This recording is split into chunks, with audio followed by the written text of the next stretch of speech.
أعوذ بالله من الشيطان الرجيم بسم الله الرحمن الرحيم فصل لربك وانحر آمنت بالله صدق اللہ العظیم۔ حضرات محترم، قربانی کے مسائل کا سلسلہ چل رہا ہے۔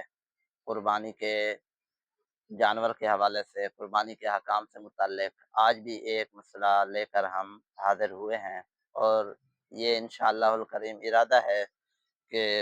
قربانی کے جو اہم مسائل ہیں ان کو آپ کے سامنے بیان کیا جائے۔ آج کا سوال یہ ہے،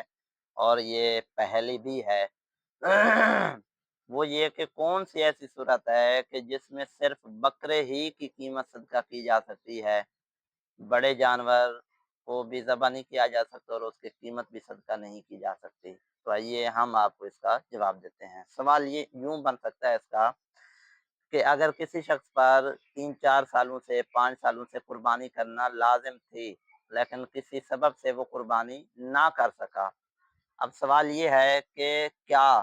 اب اس پر قربانی لازم ہے یا نہیں؟ تو اس کا جواب یہ ہے کہ قربانی وہ جو اس کی رہ گئی تھی یہ اب بھی اس پر واجب ہے، لیکن اس کا طریقہ کار یہ ہوگا کہ یہ بڑے جانور میں حصہ نہیں ڈالے گا، اور نہ ہی بڑے جانور کے جو ہے وہ مثال کے طور پر 5 سال کے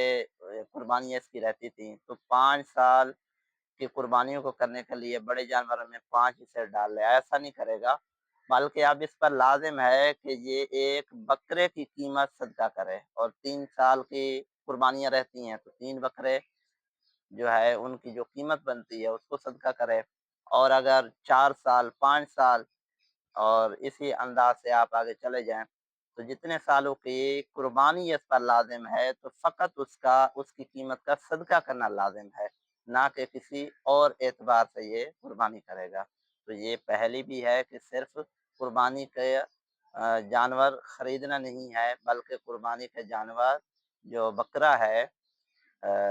اسی کے اندر ہی اس کو خرید کر اس کا پھر صدقہ کرے گا، یعنی قربانی کے جانور میں بکرے کو صدقہ کرے گا، بکرے کو اس معنی پر کہ بکرے کی قیمت صدقہ کرے گا، بکرا ذبح کر کے نہیں۔ تو یہ مسئلہ ذہن نشین رکھیے گا۔